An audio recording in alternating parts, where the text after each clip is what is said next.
ایک نوجوان کسی بزرگ کی خدمت میں حاضر ہوا اور کہنے لگا، حضرت آپ فرماتے ہیں کہ بد نگاہی سے پرہیز کرو۔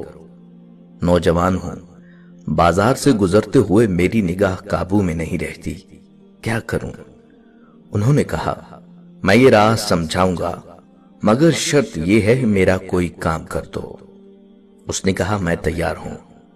فرمایا، فلاں بزرگ بازار میں رہتے ہیں، ان کو یہ دودھ کا پیالہ پہنچا کر آؤ۔ اس نے کہا، پہنچا دیتا ہوں۔ فرمایا، ایک بات اور بھی ہے کہ دودھ گرنے نہ دینا۔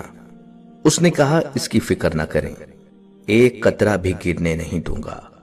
انہوں نے کہا، اچھا، اگر ایک قطرہ بھی گر گیا تو پھر ایک بندے کو ساتھ بھیجوں گا، وہ تمہیں 2 تھپڑ وہیں لگائے گا۔ اس نے کہا، منظور ہے۔ انہوں نے پیالہ لبالب بھرا اور ایک مضبوط انسان کو بھی ساتھ کر دیا۔ اب یہ صاحب پیالہ ہاتھ میں لے کر بڑی احتیاط سے چلتے ہوئے، بچتے بچاتے ہوئے بلاخر منزل پر پہنچ گئے۔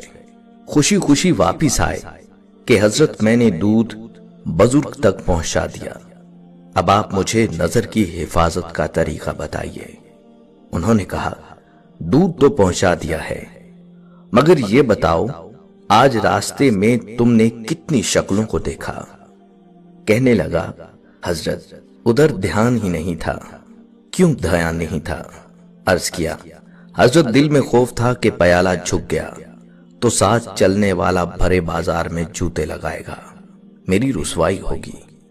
فرمانے لگے، اللہ والوں کا بھی یہی حال ہوتا ہے، وہ سمجھتے ہیں اگر گناہ کے ذریعے یہ دل کا پیالہ چھلک گیا تو قیامت کے دن سرعام رسوائی ہوگی، اس لیے ان کی نگاہ نہیں اٹھتی۔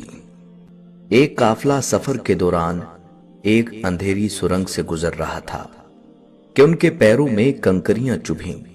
کچھ لوگوں نے اس خیال سے کہ یہ کسی اور کو نہ چبھیں، نیکی کی خاطر اٹھا کر جیب میں رکھ لیں۔ کچھ نے زیادہ اٹھائیں اور کچھ نے کم۔ جب اندھیری سرنگ سے باہر آئے تو دیکھا وہ ہیرے تھے۔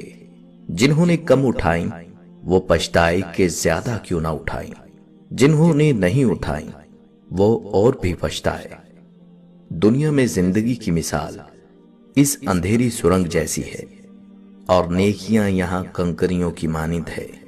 اس زندگی میں جو نیکی کی وہ آخرت میں ہیرے کی طرح قیمتی ہوگی، اور انسان ترسے گا کہ اور زیادہ کیوں نہ کی۔ دنیا اگر ہاتھ سے نکل جائے تو بندہ غریب ہو جاتا ہے، اور اگر یہ دنیا ہی دل سے نکل جائے تو بندہ ولی ہو جاتا ہے۔